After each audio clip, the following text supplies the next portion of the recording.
I get the icon in cornflower blue?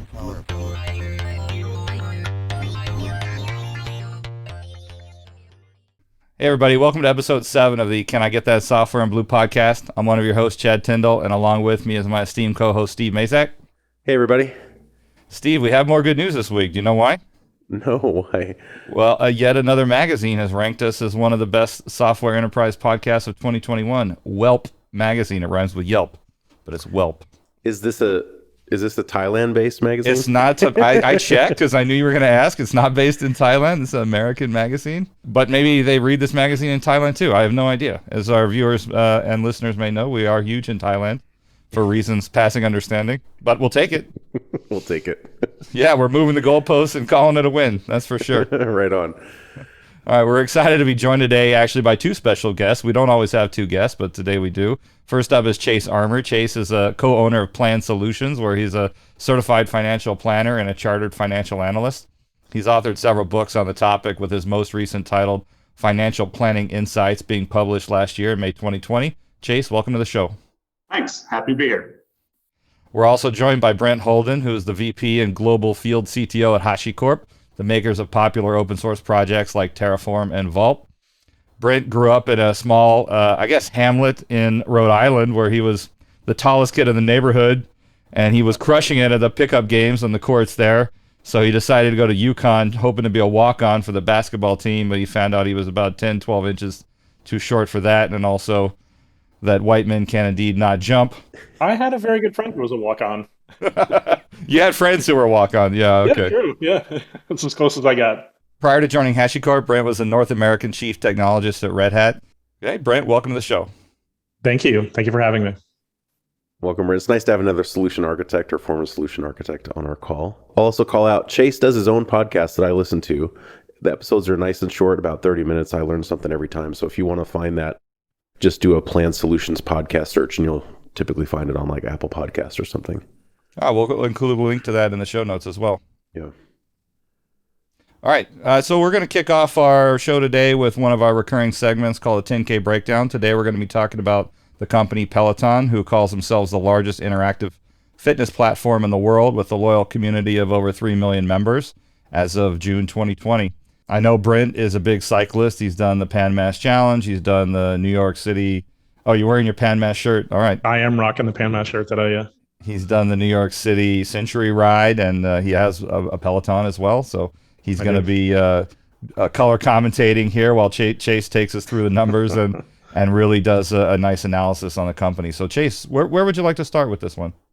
Although if I could, real quick, just to keep my chief compliance officer happy, I would like to say, anything I discuss here today is intended to be of general nature. It's not intended to be investment advice and should not be relied upon in making any investment. And the views expressed here are my own and not necessarily those of Plan Solutions. So there you go. That'll keep me safe. Good, and that goes for the rest of us. None of the rest of us are financial analysts, or we can't be trusted. In fact, if we talk about a stock, you can be pretty sure it's going to go down afterwards. So if you do anything, maybe buy some puts or short it or something like that. YOLO on the puts. Chase is actually my financial advisor, and he knows how bad I am at trading, so he can attest to that. But yeah, I think, obviously, Peloton, it's just seen a huge amount of growth during the pandemic, right? And that's reflected in the numbers. But we do see that things are maybe starting to change as gyms are reopening and things like that. And I think digging into the numbers, there's a pretty interesting story there in terms of, how much growth can really be sustained in terms of the connected fitness product line versus the subscription revenue. And so it almost seems like, as much as they are integrated, you kind of have two different companies. And the question is, how will they either, move in tandem or maybe bifurcate going forward, which I think could be a big factor to the success of the company. What is? Do you have some numbers for us? What can you set the stage for us with some numbers? Well, if we look at the most recent numbers reported in March, which is really running a 9-month year to date, the connected fitness product segment revenue increased 155% in 9 months, and profit increased 104%. So pretty impressive. Although the interesting thing is that the profit margins actually declined there over time. And, and one of the risk factors, the company states that they expect the connected fitness product expenses to increase over time, which could be a challenge. And not to mention, they've had some real issues with, supply chain disruptions and things, and being able to meet order demand during the pandemic. So when you say connected fitness expenses, are we talking about the cost of making the bicycles and the treadmills? Exactly. Yeah. Okay. So think of it as kind of the hardware portion of the business. Whereas they also, they break out the subscription revenue, which increased 144%, so slightly slower, but the profit margin increased 161%, and the margin actually expanded. And so you're really seeing two businesses. One looks like it may be, facing some headwinds in terms of maintaining growth and profitability. Definitely more challenging, to maintain in terms of supply chain disruptions and the ability to meet demand. I mean, we saw a big increase in inventory. It kind of looks like the company got behind and then built up a huge amount of inventory, and now maybe sales are slowing a bit. And so managing that inventory of the actual physical product clearly seems to be a challenge. Whereas meanwhile, if you just looked at it from the subscription side, it looks, much more attractive in terms of a growth story, with strong revenue growth, increasing profitability, and increasing profit growth and increasing profit margins. So everything you'd really like to see in a young company that's in a high growth phase. The numbers I wrote down here, just to set the stage for people, they had, as a whole company, everything put together, in 2018, they had around $430 million in revenue. They doubled that in 2019, $900 million in revenue, doubled it again in 2020, $1.8 billion in revenue. And as a company, they're still losing money, though that loss has slowed. They only lost $50 million last year, and they have a $36 billion market cap, which is about 8x of their 2021 projected revenue. So they're doing really well from as far as a high growth valuation company goes. But yeah, you're right. There's this weird split between their hardware business and their software / subscription business.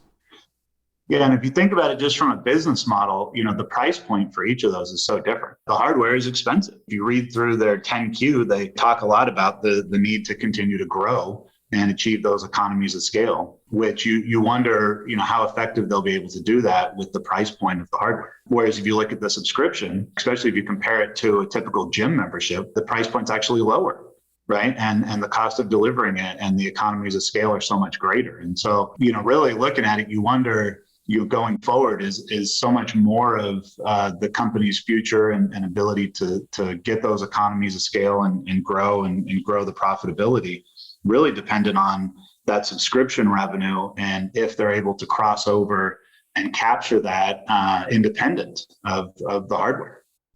So their CEO has gone on record, like when Peloton first started selling, the units were $1,200, and the market perception was that they were cheap. There is a disconnect between the price of the product, which is like roughly $2,000 now. The high end, the Bike Plus, is like $2,600 or somewhere around there. The lower end model is like around $2,100, maybe $2,000. They could go lower. There is like sort of margin that they could squeeze out in terms of being competitive, but there is a disconnect between what they charge and how much they actually pay for it. There's significant markup there. Yeah, it seems like they're really taking the Apple approach of having a premium product, premium pricing, fully vertically integrated, make their own hardware, make their own software, make all their own content and media that they use in terms of exercise classes and such.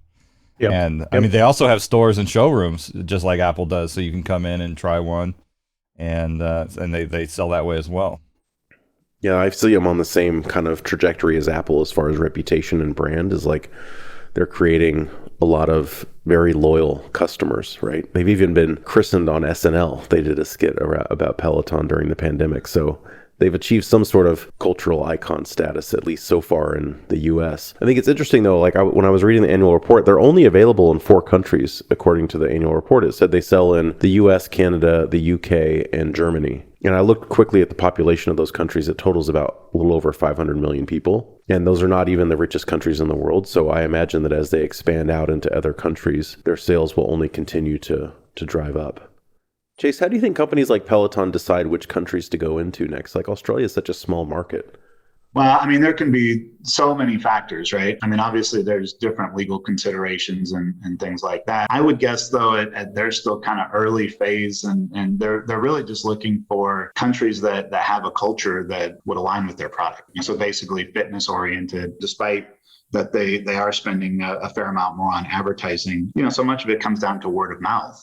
Will this online community replace the in-person community that people used to have at their gym going to their spin class? Is it really a long-term replacement, or is it just something that because of the pandemic? Anyone that's a hardcore Peloton convert, it's usually not just them, right? It's them and a number of friends, and they can see and rank and compare each other, and it almost turns exercise to an extent into a video game to some degree, right? Which I think has a lot of appeal and really gets into some of those behavioral issues of what gets people off the couch and actually on their bike. And a social component too. I mean, that's one of the biggest things when you're working out is having a workout buddy, making sure that you're going, right? You can't just say, well, I'm not going today, because your workout buddy's waiting for you. Yeah. They do have the ability to add tags onto your name. So like you can find other people from work that way, or just the other people in like other communities you might be in. Makes it easy to like sort of discover different groups of people on there. It's like a social network. Yeah. I mean, I think like when I read the 10K, it was like they really hype up their music and how like they say they actually use the term addictive in the 10K. They said it's an addictive experience. I thought that was really interesting. Yeah, I think the music aspect too, I noticed right away, because they've licensed over 2 million songs to date. And, with my life, like I subscribe to Spotify, so I'm already paying for a lot of music. I think they have over 10 million songs now licensed on Spotify. I don't know why I would pay Peloton to also license music. It just seems like I'm double paying for the right to listen to the same song over and over again through different providers. Probably no way around it, but I imagine that if Peloton continues on the trajectory they're on, that expense will go up, right? They'll have the opportunity to have exclusive artists or something like that, do an exclusive window of release or something on the Peloton for especially like EDM artists or something like that. Yeah, they'll get Diplo on there. They'll get Diplo on there, exactly. Yeah, I mean that's a real thing. You can go on, you can sign up for like the Katy Perry ride or like the Aerosmith ride. Like that's a thing. Oh, I didn't know that. That's interesting. So everybody's listening to the same music. It's not like they say, oh, well, Chad likes classic rock, so that's what he's going to get. Brent likes Taylor Swift. That's what he's going to get. As you would. A different Brent. I mean, I didn't mean you.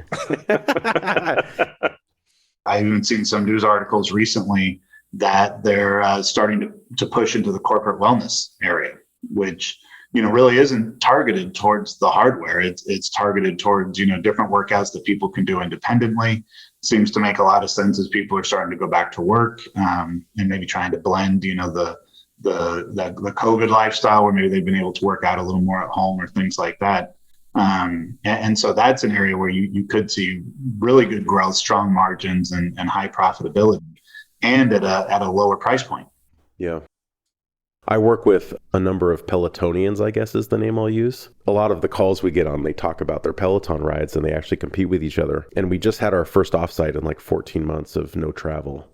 And even at the hotel, they had 2 Peloton bikes. That's probably part of the reason we picked that hotel, believe it or not.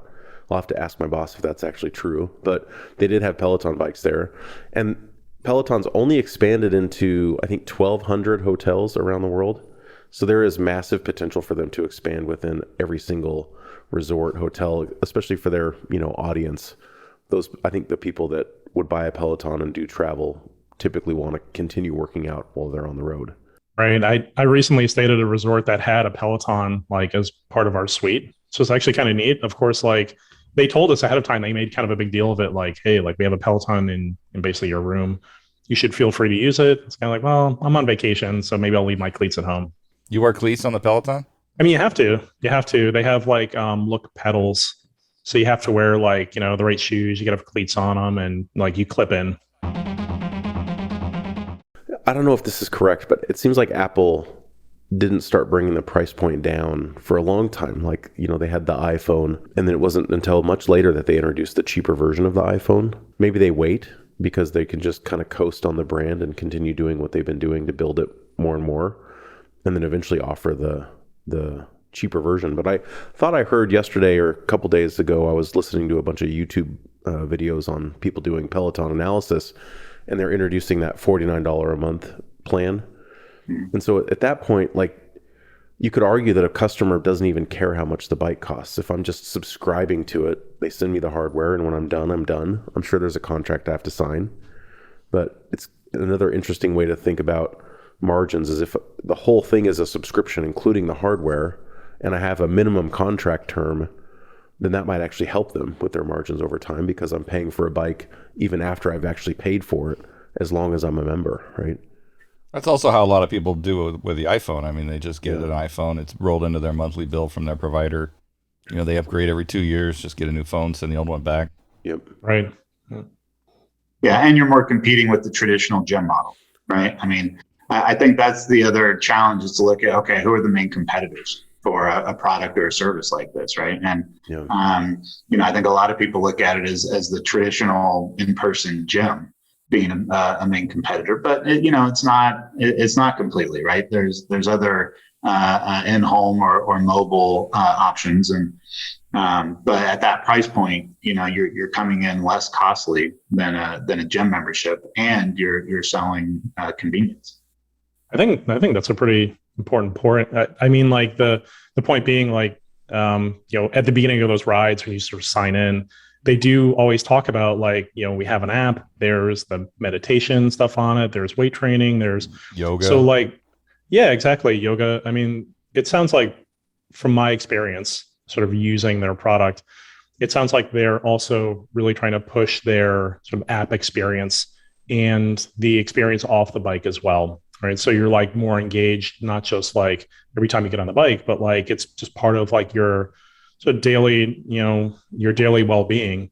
And I think that's probably, like, just something that's, like, sort of from the perspective of revenue, it definitely push up their subscription revenue if you had people that were subscribing outside of just the bike. But right now, like, when I think of Peloton, I think of the bike experience. Right. So, like, I think they've probably got a ways to go in terms of shifting their brand into more like a health and wellness brand, rather than just the spinner brand. Yeah. I think they could take the Spotify approach of bringing on really huge names, like Spotify brought on Joe Rogan.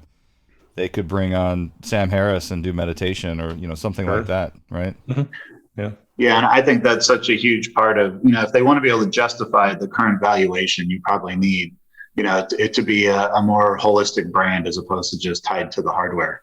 I wonder if employers are going to start. I mean, employers are trying to figure out how to get people to come back to the office, and I wonder if they'll start setting up more exercise rooms with things like Pelotons in them. Well, that's an opportunity, Chad, I think, to do some creative marketing and kind of partnering with companies like WeWork and others, where they have the shared office spaces. So as part of the allure to get people to come into those and companies to buy those spaces, having like a little exercise room with Pelotons in it would be attractive for a lot of people, I think.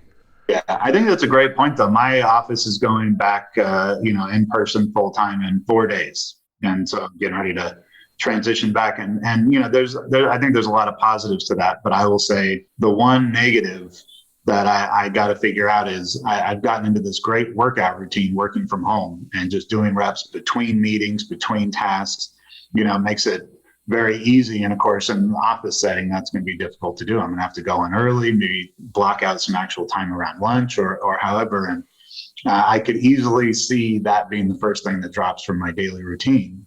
And that's probably my biggest concern to going back. So yeah, I think anything that employers can do to bridge that divide for people that, that have maybe connected more with health and wellness during COVID, they probably want those perks. Chase, are there any other insights you picked up from the annual report that we should talk about? Well, just in terms of the company, I mean, the thing, I think we're kind of at a crucial point. I'll be really interested to see what the next couple quarters look like. There's been so many articles about just more interest, and Jeffries did a report talking about Americans are heading back to the gyms. There's been web searches that are at all-time highs, going back to pre-pandemic for what's the nearest gym to me. Gym traffic is back up to 83% of where it was, so it's only down 6% from 2019. So clearly, Peloton's kind of had this great incubation period where I think they had limited competition from kind of the entrenched. I mean, you think about, Disney Plus and how it's exploded. Well, it was a great opportunity where they had limited competition from theaters and things like that you'd probably never be able to capture again, or have that opportunity to have other forms of entertainment go away. Peloton was in this great position where other forms of exercise opportunities and things went away. They were able to really capitalize on it. But now going forward, they're probably going to have to compete maybe a little bit more on even playing field.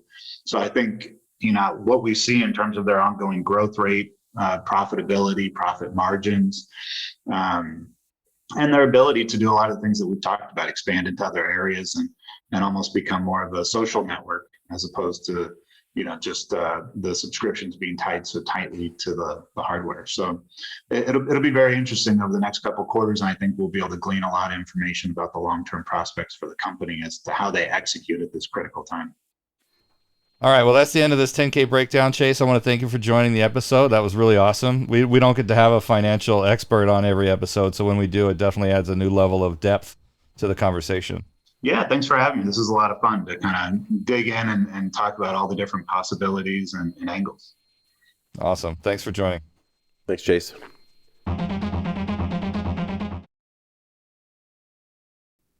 All right, let's dive into some tech conversations. Brent, just once again, Brent is the Field CTO and VP at HashiCorp. And so obviously that's going to be something that we talk about a lot. But before we dive into that, I have a note here from our research team was doing some deep background on you. They said that that you had a conversation with the FBI when you were young. Can you tell us about that? I did. Yeah, I mean, it's not like something I'm super proud of. This is for tech people, hackers and such. So yeah, you can be proud of it. Yeah, I mean, so like when I was a kid, when I was 13, I got a computer for my birthday because my parents got divorced when I was very young. It took them years to finalize their divorce. So I think, when I was 13, that was my big gift, was a computer. When I was 14, our big gift was a trip to learn how to ski. And I met this girl skiing and she just, blew me away. And so I needed to talk to her. Unfortunately, she lived in young love, right? And being an idiot. But you're 14, you don't know any better. So I decided to call her every day for a month, and I racked up like $150 phone bill back when long distance was a thing. So my mother's like, don't ever think about her again. She's not part of your life. Forget about her. Forget it. Of course, that's like not how a 14-year-old brain works. So like my response was, well, I'm not going to forget. I'm going to figure out a way to call her for free. That's right. I'm going to take this conversation underground. Right. So I joined a couple of BBSs actually based in New York back then. Like it was like the LOD and MOD were the popular groups there. Legion of Doom and the Masters of Deception, right? Based on the book that was written by them. Yeah. So I like kind of logged on to these BBSs that a couple of people recommended to me and like made a couple phone calls, download some files, and found people who were willing to help me out with that. Eventually I kind of went down that rabbit hole of, how does the credit card system work and how does the offline credit card verification work, which is just a simple algorithm that they taught me in like engineering school. So you kind of go down this rabbit hole of like, how do I make these free phone calls? And so what I would do is I would call a 1-888 porn line, and then you'd use an old MCI code after they were transferring you. You drop to an operator line using an old MCI code, and you dial another one. You dial another one and dial another one, and then you'd call 1-800-CALL-ATT and put in a credit card, and then call the person, right? And then I did that for probably a couple of years, and over time, you just get lazy, right? So it went from like using 4 to 3 to 2 to 1. That's when I got busted. So in the end, no charges were filed. They seized my equipment for a year, and they sent it back to me in, I want to say roughly 1,000 pieces, just in case I wanted to put it back together manually using a soldering iron. I would not say it was a great experience, especially with my mother. She was grounded for literally a year. I couldn't go outside. But I mean, like COVID. Yeah, basically, you were just preparing for 2020. He had practice. So the moral of the story here is, if you're going to commit felonies, make sure you go through enough hops first. Is that what we're teaching the kids? Don't get lazy. Don't do that. Don't do that, kids. Anyway, it's just funny how like that's not even a thing anymore, right? Like you get like my kids have cell phones, They could call Puerto Rico if they wanted to. Who cares? It's part of their cell phone plan. Or you just talk to someone on Discord or WhatsApp or Yeah, something exactly. like that. Yeah. I mean, so yes, it was me being young and stupid, but it was also like kind of once you go down that rabbit hole, it's like, that's how like, I learned how the telephone system works. I learned how like Unix system works. I taught myself Unix. I got this big, like the FreeBSD manual. And so like I read that thing probably 100 times over, because that was like, the thing that was probably most similar to the systems I saw. And I taught myself how to code in C for, when I was 15, 16. Yeah, I mean, it was an interesting way to come up in tech. And I just don't think that's even possible anymore to have that kind of experience. Brent, when you started this story, I thought maybe the movie Hackers was based on your life. Are you Crash Override? I know. Are we talking to Zero Cool right now? This is how Zero Cool met Acid Burn. hacking the Gibson. Actually, I did have friends who played pranks on me like that. They posted whatever the equivalent of like Craigslist was back then. They posted my number up on Craigslist saying like I was some hot woman looking for a date. Of course, I got like literally hundreds of phone calls to my private line. That was not so cool. But oh my goodness. Anyway, yeah. And we didn't even have the hot dog or not hot dog app yet. All right. Funny. So you're the field CTO at HashiCorp. What does a field CTO actually do? I think we're all very familiar with the SA role, pre-sales, consulting, right. Those other types of things. So how does a field CTO interact with those groups as well? Yeah, I think it's probably a little different in every company. Like my role is similar but different at HashiCorp than it was at Red Hat. So like at Red Hat, kind of like you introed me, I grew up in the ranks there as a solution architect. Went to management. Then I became a chief architect, and I became the leader of that organization. So, it was a great run at Red Hat. I was there for 11 years. But the way that we articulated it was that we needed a way for the office of the CTO to scale, and we needed better feedback into what the office of the CTO was doing, as well as product. Now, I sort of modeled my team after my experience at Red Hat because like it's kind of what you do when you have a good experience. The field CTO, our role is really to talk to an executive, specifically a technology executive. It's primarily what HashiCorp calls the BDM, or the buying decision maker. It's basically the monetary or the economic buyer. And the goal is really not just to put things into the lens of here's how the technology works, because honestly, most CIOs, CTOs, like they could care less about how your technology works. I think the question is more aligned to like, how is it aligned to the business, right? And what kind of value can they sell up to their management, who is totally non-technical? It's very rare that you'd find I think I can name like one CEO, who was a CEO at Fifth Thirds. He went from being a CIO to a COO to a CEO, which I think is becoming like more of a popular route to get there. But most CEOs, most COOs, they are non-technical folks. So it's really around like sort of distilling how does your software deliver value and how is it aligned to their business. And so like these 10K, the 10K that we went over with Peloton, I basically have to do that for like every single executive meeting I go to, just to make sure that like, when we step in the door and we meet with a CISO or CIO, we're talking about things that are relevant to them. And you're not just talking about what's important to you. And I think that's kind of the evolution in most SCs or SAs, whatever folks call them. That's the evolution in most of their careers, which is you end up talking pure technology when you first start, and you talk about the things that are really important to you and the company. And then over time, you start learning, well, how does this actually impact the business? And, what sort of interesting things are customers doing with their technology? And then over time, you start really being able to articulate, like, what is the business impact of this? And how do they justify sort of the projects that are going on? And, what are the people and the skills that you need to be able to do that? Organizationally, how do you align? How do you create incentives in that structure to get the right behavior from people as you're sort of, retooling their jobs or reorganizing folks into different functions? Does the company view you as sort of like a super SA? So as a deal's coming along, an account team will bring you in to have those high-level conversations? Is that kind of how the engagement works? Yeah, I'd say like it's kind of both. If I'm being honest, it's kind of both, right? Where I position myself as like, we have a CTO, a co-CTO in Armand Dadgard. Armand is terrific. He is absolutely terrific in front of customers. But the thing is, like, some of the sales reps, they don't know exactly what conversation they're going to run into when you get to the next level. Like, you get to a director or senior director, sometimes they're more technical, sometimes they're more business savvy. And so sometimes I have to go in kind of prepared for either conversation. So I'd say probably at this point, maybe 30% of my conversations tend to be a little more technical. The other 70% tend to be more like, what is the HashiCorp vision, and sort of representing the office of the CTO that way. Well, you had a previous episode, Brad Murdoch was on talking about how the developers are the new kingmakers, and they're the ones who really make the decisions at the lowest level. I mean, someone down there is saying, well, we should use Terraform. It's the best technical solution. So what's an example of a conversation you would have after the technical people at one of your customers have decided to use Terraform or Vault or what have you? Then you need to go in and talk to the CTO. Like, what kinds of things are you talking about with the top people at the customer? Well, take Terraform as an example, right? That's a great one, because I think most practitioners, so is the term we use, and most practitioners, what they'll do is they'll sort of look at how do we do the job we're doing, but just do it more efficiently, right? So instead of pointing and clicking in the interface, how do you create a configuration that you can then action on using Terraform, right? In infrastructure as code. That's sort of the thing. That's how Terraform got popular. But I think when it really comes down to it, like HashiCorp's value is not that we make a more efficient mousetrap. It's that you can replace your ticketing queues with automation.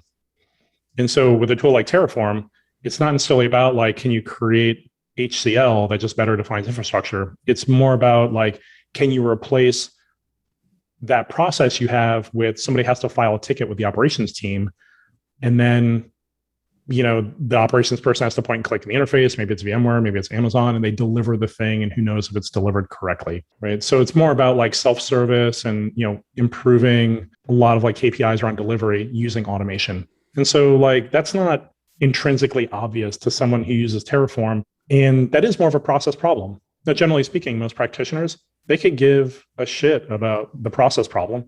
It's not something that they own, right? But to an executive, they have to think about like, how does the org kind of function and how do we improve delivery as an organization? So process is really important to an executive. So that's like one example of like, I'd say like the self-service example, and like infrastructure as code is one.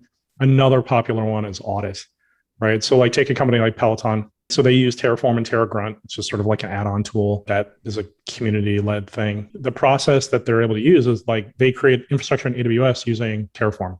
And that's great. But I think one of the key challenges that all of our highly regulated customers go through is, what does the audit process around that look like? And some of our bigger insurance companies or the really highly regulated companies, when you come in and do an audit using VMware, it takes like multiple months. It'll take you like 200 people.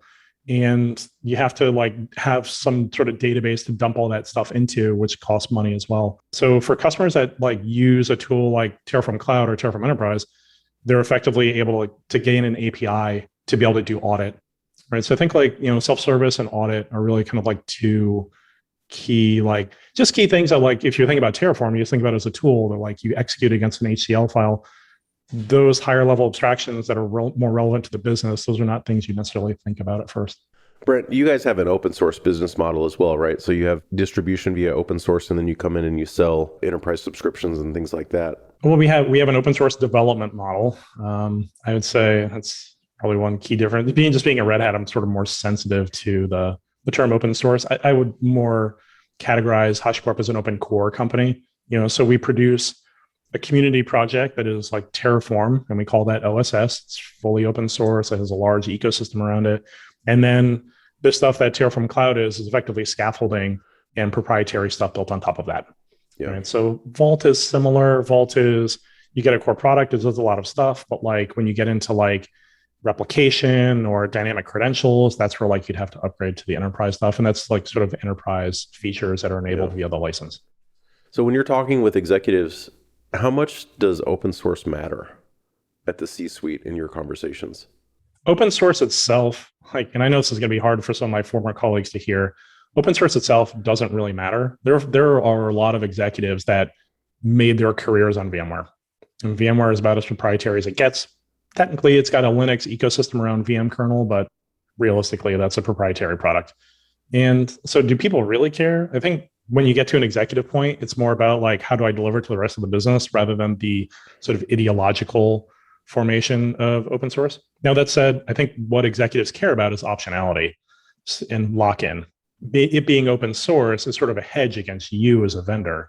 They can say, well, if I don't like you, I can go to the community and just use the community open source. I can go to another vendor that may have a competing solution. And so it sort of keeps everybody honest. Is sort of one way to think about it. And I also think kind of like as a secondary concern, you may not think about it first, like open source creates very large ecosystems around it. It's kind of naturally built that way. People can contribute and sort of easy to integrate with.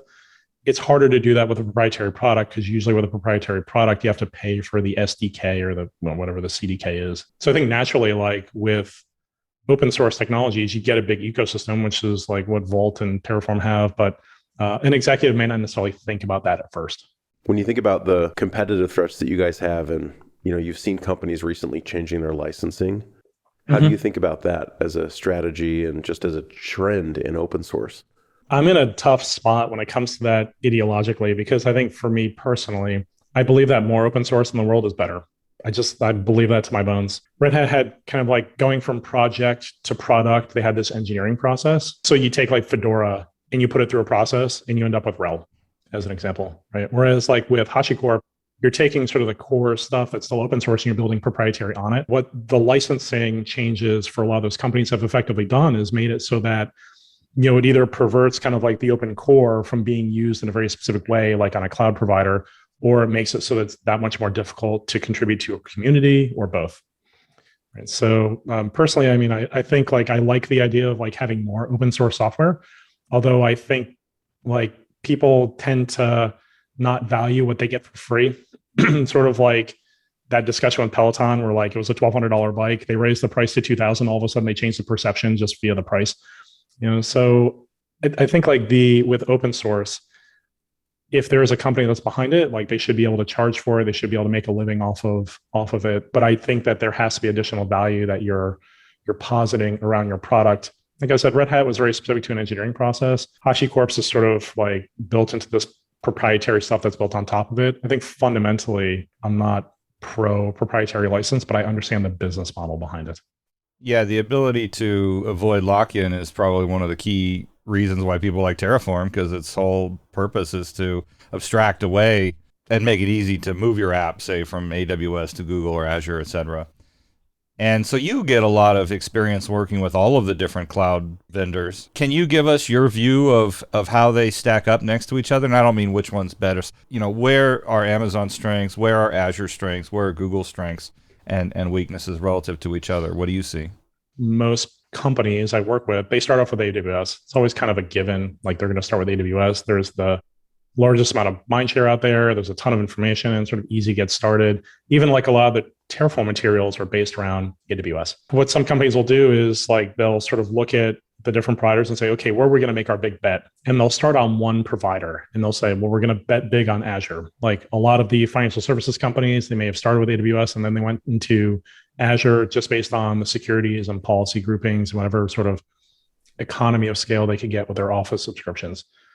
And then they really decide, like, is this where we want to live? Like the financial services companies we work with that were Azure, a lot of them are converting over to Google because Google has a great financial services solution and a great financial services practice. They go down this path with like one vendor and then they acquire another company and they got to reconcile like, okay, we were all AWS, you were all Azure. What do we do now?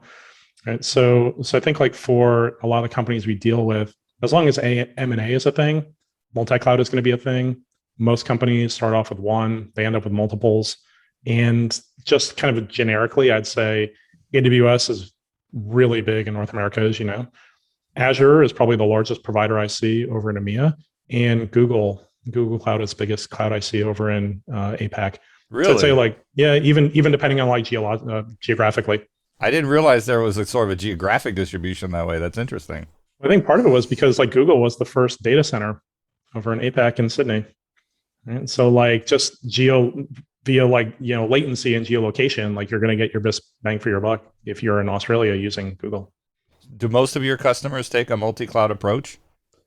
Or are you starting to see it more often? And when they do, are they doing it like some business units prefer one versus the other? Or is it like they're trying to do a best of breed? For Amazon, we'll use this. for Google, we'll use the AI stuff or what have you? Yeah, I'd say it probably started off as more of the latter. So like statistically, like not what I think, what Gartner said in their most recent report was that 81% of the customers they talk to have a multi-cloud strategy. It's very dependent upon how a company is organized because there is a social aspect to how these decisions get made. The more leverage you give to a line of business and the more decisions they get to make, I think the more of a nightmare operations becomes. What most companies are doing is they're being thoughtful about what is the process we want? What are the KPIs we're gunning for? What are the tools we're going to use to get there? What are the platforms and the partners that we're picking to do that? And what are the things we're going to provide as sort of like the paved path? Thinking about IT as more generically as like an assembly line. And what are sort of the different routes to market for your assembly line? Maybe AWS is your top one and Azure is your secondary, just based on optionality. Maybe your data science workloads lives in Google for that, for that assembly line, and maybe most of your stuff lands on AWS, or maybe most of your stuff lands on Azure because like you're a huge Microsoft shop and .NET. I've literally seen it all. I'm curious, when you go into a meeting with an executive you've never met before, how do you prepare for that? Obviously, you mentioned that you read the annual reports. Mm-hmm. How do you prepare mentally and emotionally? And then what kind of knowledge do you think you need to bring into that meeting to have a good showing and build some rapport so that you actually have a relationship coming out of it or the start of something? I mean, I think most executives, like they make it tough to reach them. And that's not by accident. It's totally intentional. They want you to work your way up the different layers and they want you to sort of build that expertise around their business.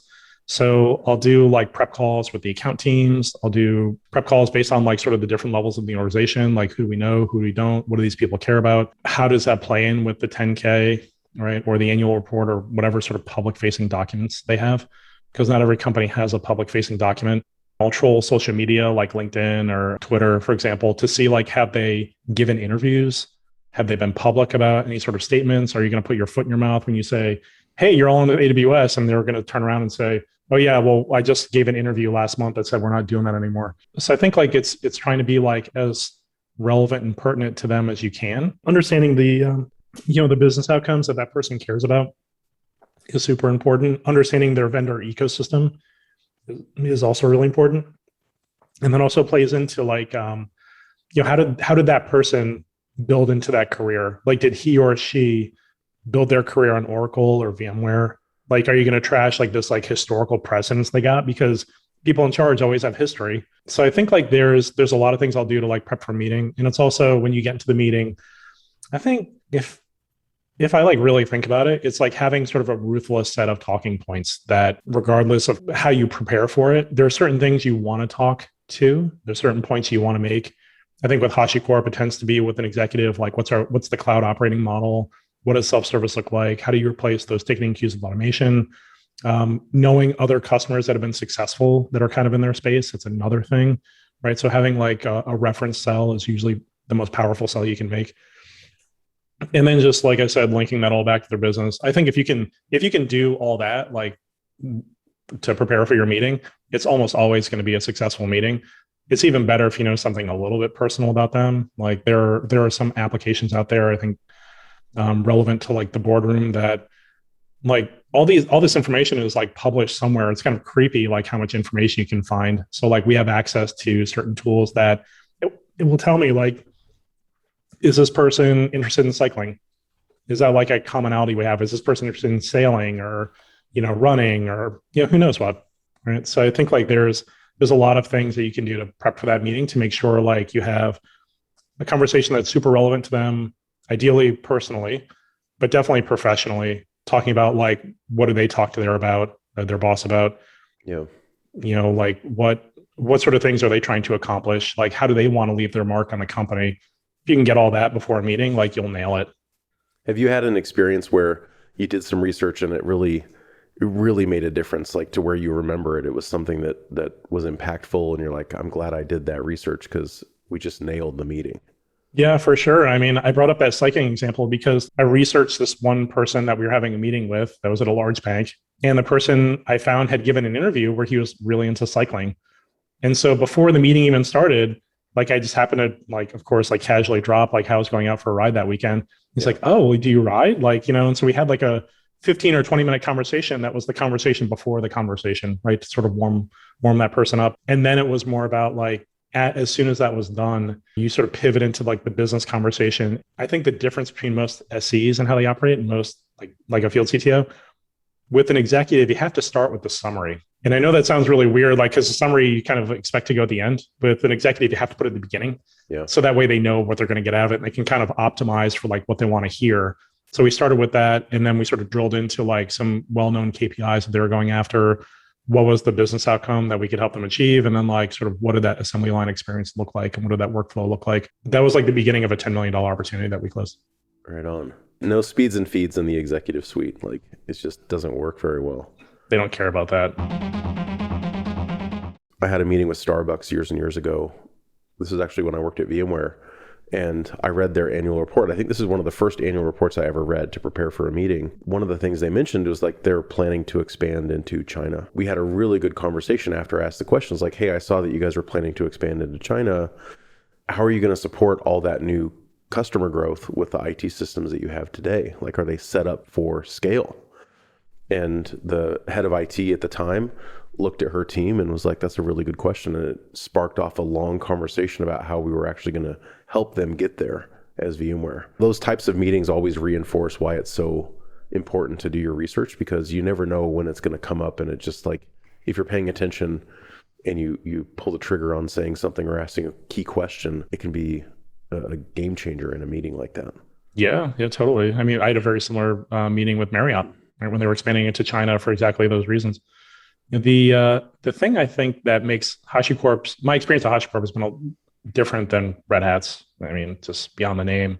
I think the perspective I get from HashiCorp is not just multi-cloud. It's really around like, what's all the things that they really need to plug into within their infrastructure, and what does their process look like for doing that?